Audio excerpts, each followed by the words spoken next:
I have another correction from my after reviewing my last lecture, and apologize again. When we were talking about culture and self-esteem and interdependent cultures, in error, misspoke and said that independent cultures place less of a value on self-esteem and self-improvement. That's incorrect. So what I meant to say is that they do place value on self-improvement, but not self-esteem.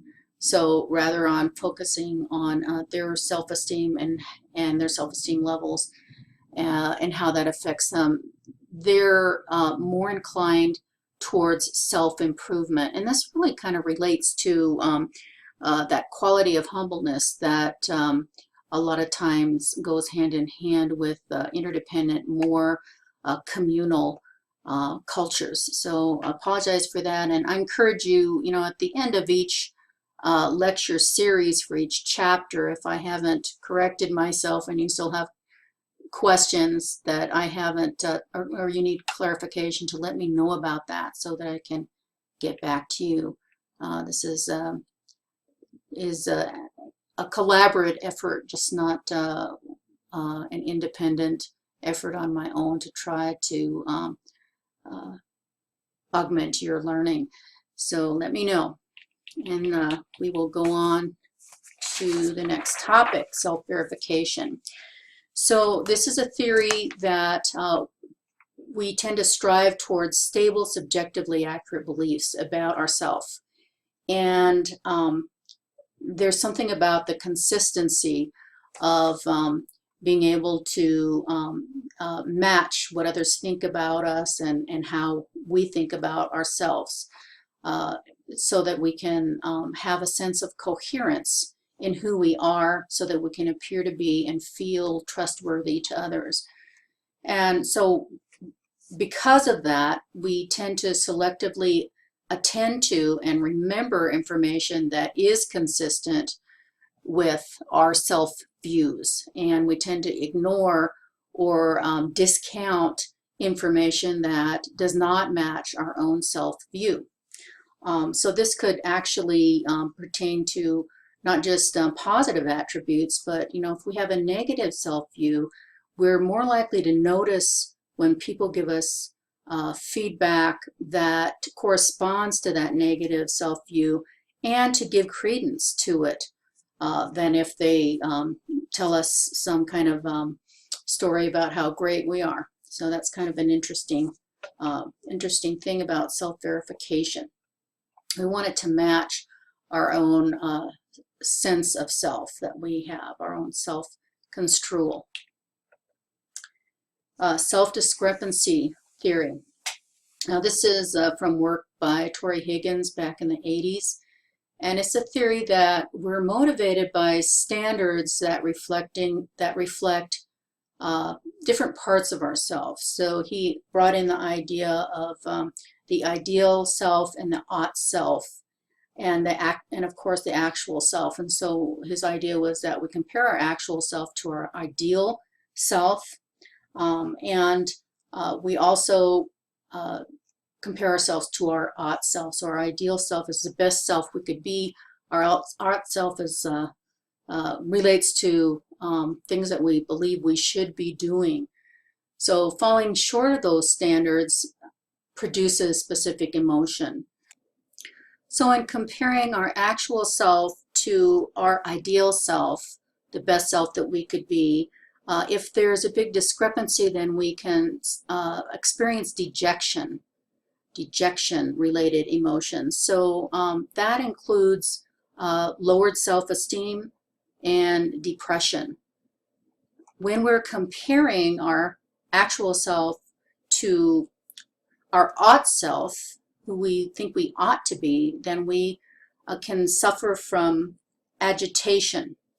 And agitation-related emotions include anxiety and guilt.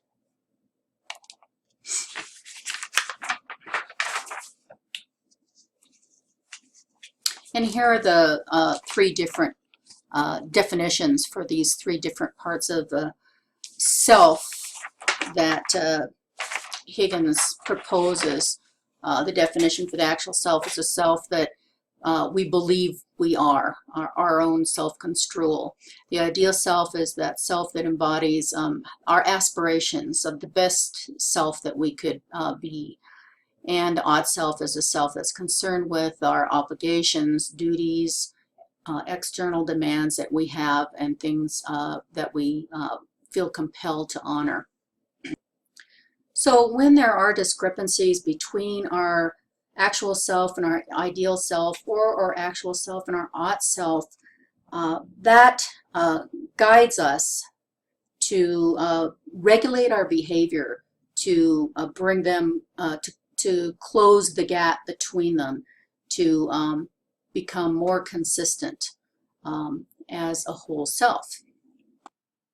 According to self-discrepancy theory, there are two different focuses in closing that gap between our actual self and either our ideal self and our ought self. So people from Western cultures tend to spend more energy on closing the gap between their actual self and their ideal self.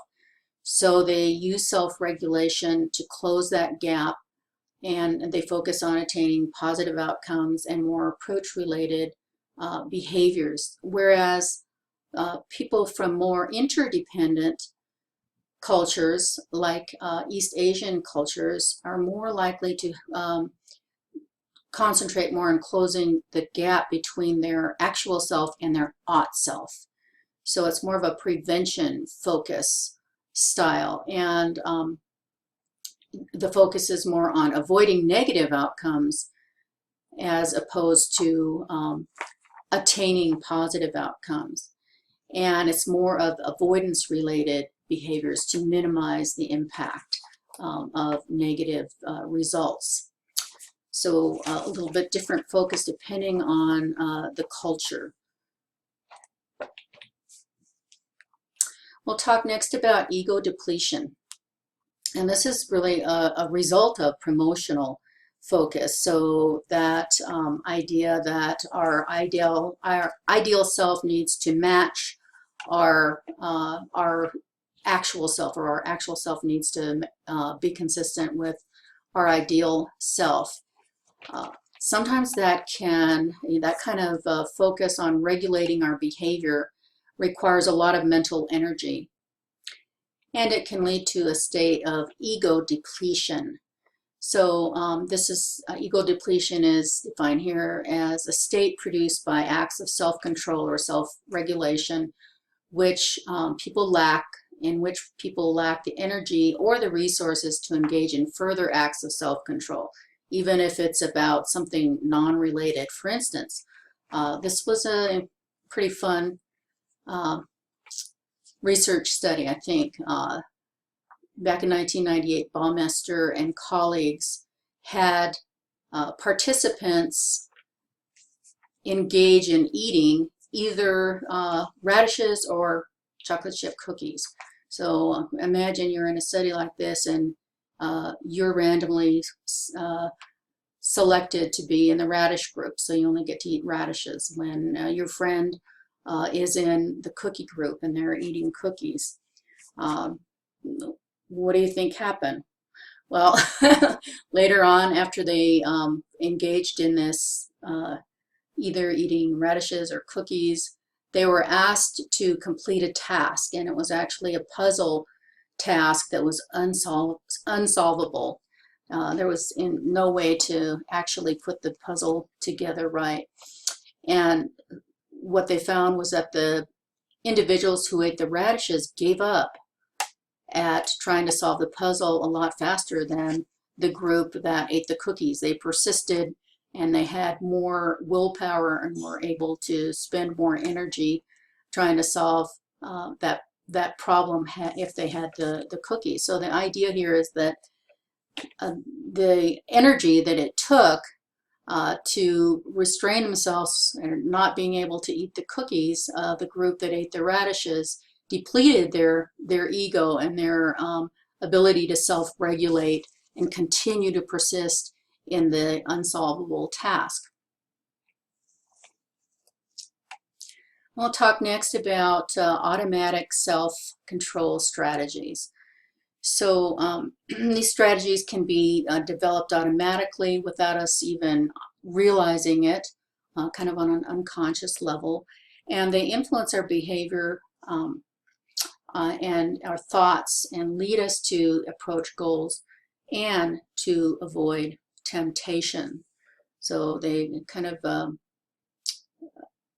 are activated through our automatic system. Self-regulation and discrepancy theory all tie in with our self-presentation. And so self-presentation here is just involves presenting the self that we would like others to believe that we are. So you did a lot of work in your discussions about talking about social media and whether or not the images that people present online are in line with people's actual selves, and whether or not people are authentic online. So day to day, as we go about our social life relating to other people, we're involved in what we call impression management. And of course, we have a lot more control and regulation over that over social media. But even face-to-face, we're continually using attempts to control how other people will view us by the way we dress, by the things that we refer to, things that we relate to. It's all about impression management. And then the face is, there's a reason they call the popular social media Facebook. Facebook is because you can present, you have control over that face that you present. And that is the public image of ourself that we want other people to buy into, to believe. So it's interesting that, you know, probably some discussions have come up or will come up around the idea that the face that we present in Facebook is probably more tied to our ideal self in many cases than our actual self, to kind of preserve our sense of self-esteem and to keep a healthy ego. The last concept we're going to be highlighting for this chapter is self-handicapping.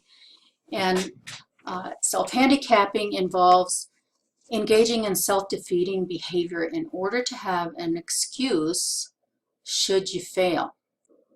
So consider whether or not you've engaged in self-handicapping at any point. An example would be deciding to help a friend move the night before an exam when you know you should be reviewing for the exam, or going to a party instead of studying, or just simply procrastination can be a part of self-handicapping. Now, it might be a strategy that people use to protect their public self. So it provides a good excuse for poor performance, and it actually emphasizes a good performance. So if you perform well, despite not preparing for a presentation, for instance, then you are brilliant. If you perform mediocre or poorly, then that can be explained by the fact that you had something else that you did instead. You either made a poor decision, poor choice to go out and party, or you made the altruistic decision to go help a friend instead of putting an emphasis on preparation. So self-handicapping is a way that we can protect our social image or our social self in case we can't live up to the face that we present to others. That wraps up chapter 3, and I look forward to any comments you have and feedback about the lectures for this week. Thanks a lot.